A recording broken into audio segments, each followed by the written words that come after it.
"Isn't my pink thing adorable?" she said with complete confidence, but her clothes were tattered and torn, and I, a guy, didn't know where to look. That's because there were holes in places that should not be seen. But she doesn't care, and cheerfully laughs in her tattered clothes. Why were her clothes in such a condition, you ask? My name is Aiden.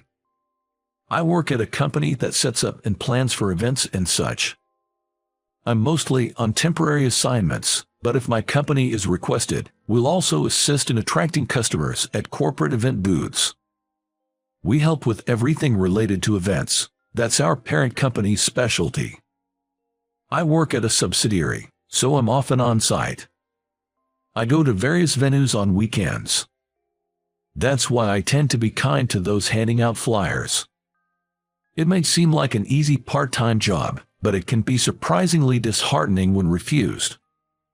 So even if I have to decline, I always try to do it with a gentle smile. But I just witnessed an unbelievable scene. Excuse me. There was a girl trying really hard to call people over. A college student, perhaps. I can tell she's working really hard, but she's being completely avoided by the crowd. Why? Her approach is not bad at all. A bright voice and smile can disarm people. But her clothes are just awful. I mean, they do catch the eye, but they're incredibly tattered. Her jeans are torn to shreds, and her t-shirt is ripped so much that you can see her skin everywhere. Or rather, it's more like it's full of holes. Why is this young girl dressed in such ragged clothes and trying to attract people? Didn't she have other clothes, or was she so hard up for money that she couldn't buy any? There's so much to question. Her jeans aren't showing her skin, but there's pink fabric visible from the rips. What is that outfit? With that appearance, her hard work in trying to attract people is wasted, and she looks nothing but suspicious. She's trying so hard, but she's being avoided so much that she's teary-eyed. And then, our eyes suddenly meet. I had a bad feeling, but... excuse me, you there, just a moment, please help me, just a little bit. Apparently, having been rejected too many times, she seemed to have lost herself or become desperate, and she was crying out to me. As for me, I really wanted to run away, because I was being looked at strangely by those around me. But she was being avoided so much, and the way she looked at me with those puppy dog eyes, I felt a little sorry for her. So I thought I'd at least listen to what she had to say. A survey.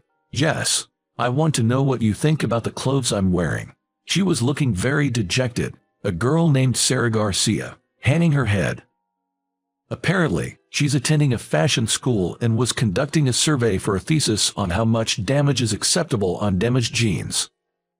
But it seems she was about to lose heart, being avoided like that. I couldn't help but blurt out, "How are you going to handle it if your sample isn't staying still?" No, I mean, it's a survey about what people think of the person wearing the clothes, right? If you move, the survey results will change.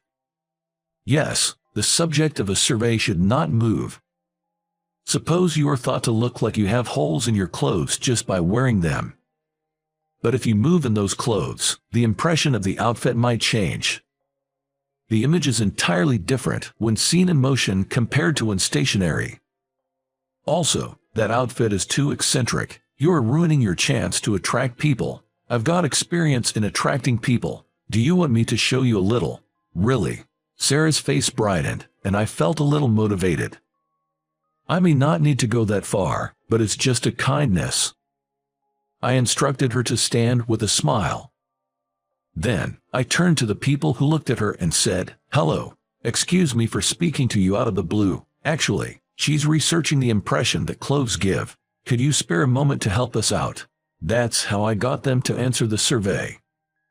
I tried to be as friendly as possible, and when I asked for help for a college student, most people answered a simple survey. If they refused, I'd just say sorry and leave. If 70% of people stopped, and 50% answered the survey, that's good enough. Attracting attention is surprisingly hard. You're amazing. I struggled for an hour and only managed to stop one person, but you're like a pro. Well, I am a pro, after all. We were approaching the time for which she had permission, so we had to break up for the day.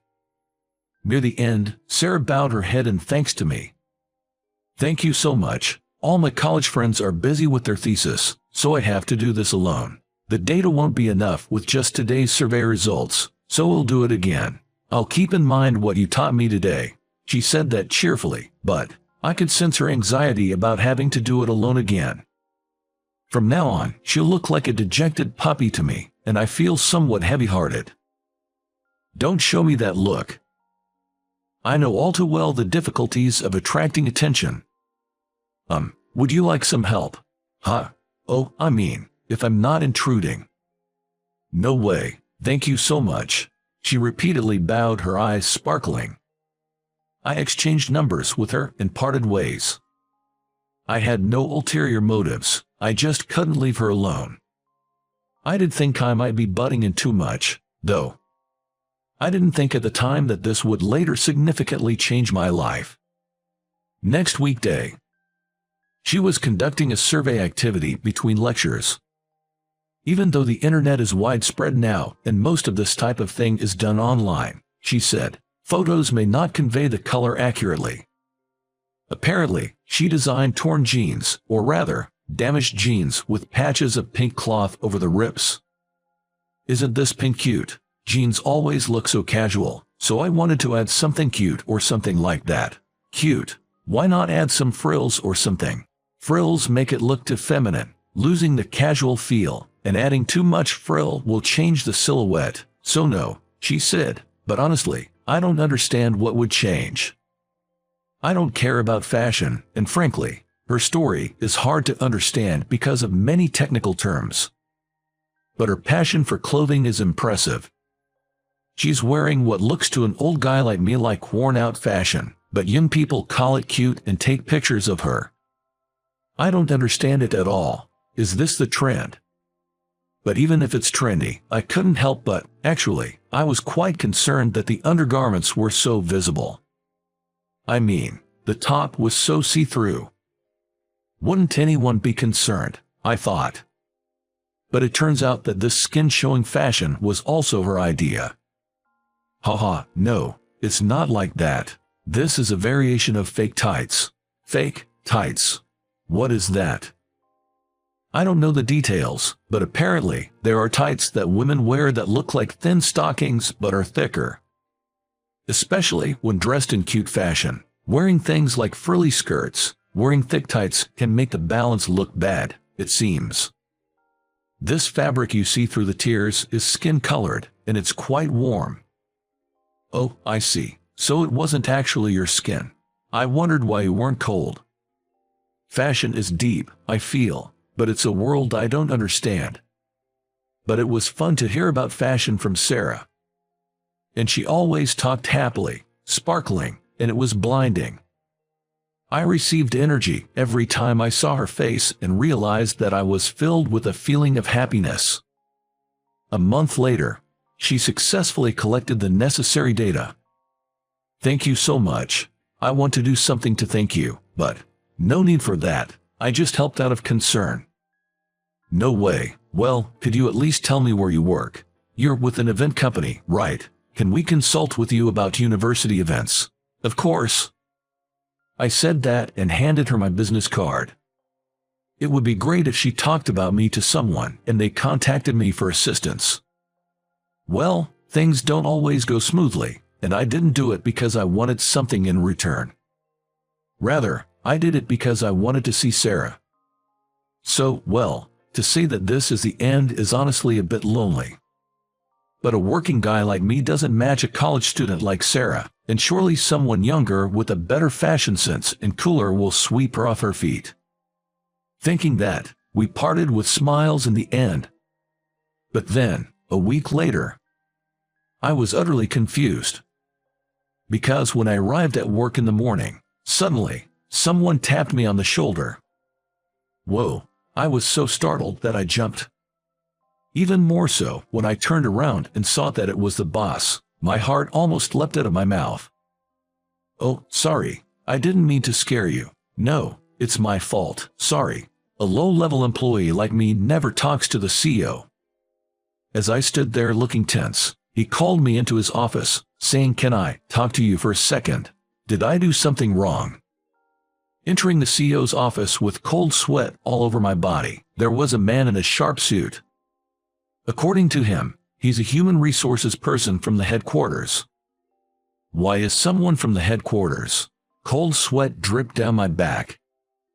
Actually, he personally wants you to be assigned to the staff development division at headquarters.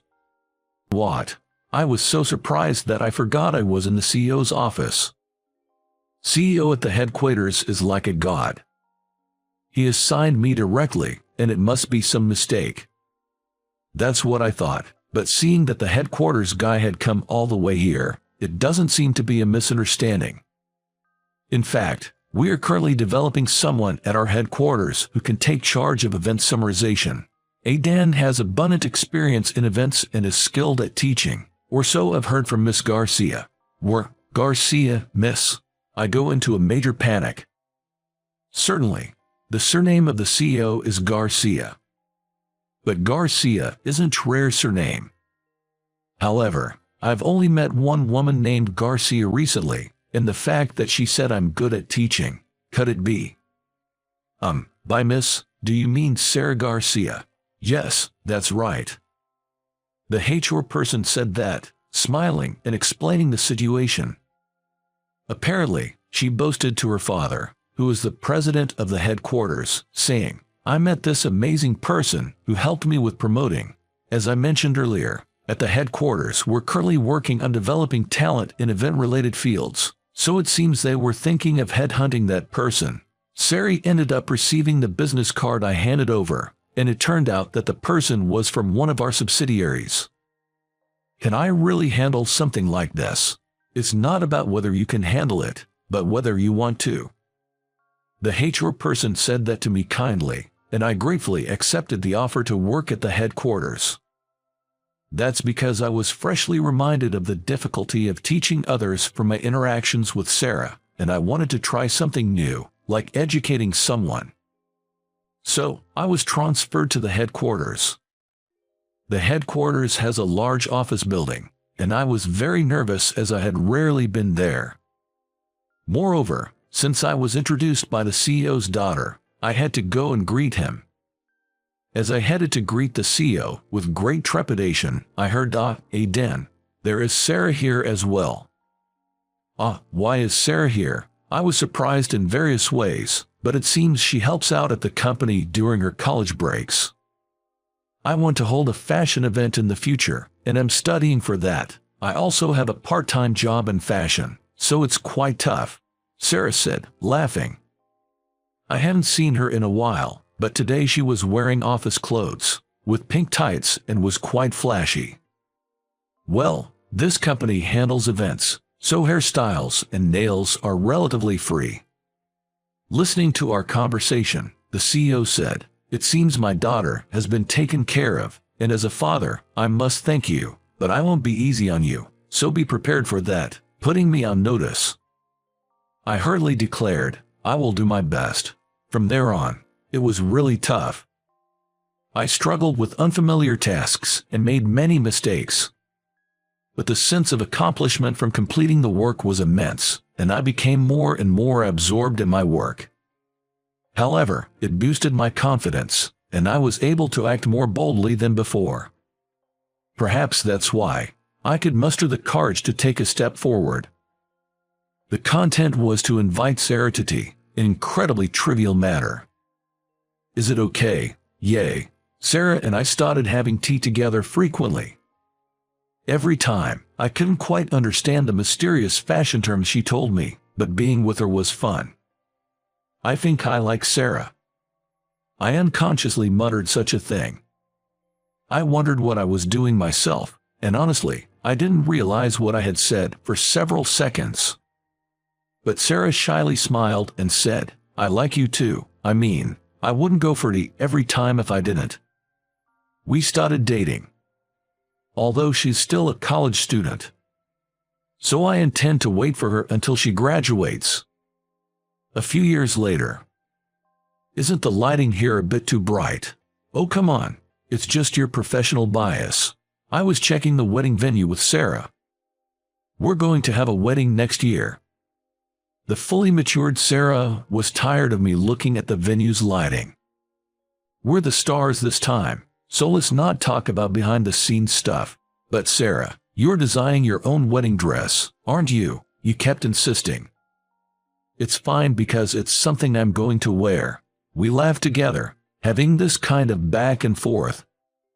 Sarah, who used to struggle with attracting customers in ragged clothes, has now become so beautiful that everyone turns to look at her. But still, her taste in clothing is as quirky as ever, and I still don't quite get it. Because I don't understand, I want to know more about Sarah, and I want Sarah to know more about me. That's what I've been thinking. Let's make our wedding the best it can be. What are you talking about? It's bound to be the greatest wedding of our lives. When I say that, Sarah responds with, "You're certainly right about that, and together we dream of a happy wedding that's not far in the future."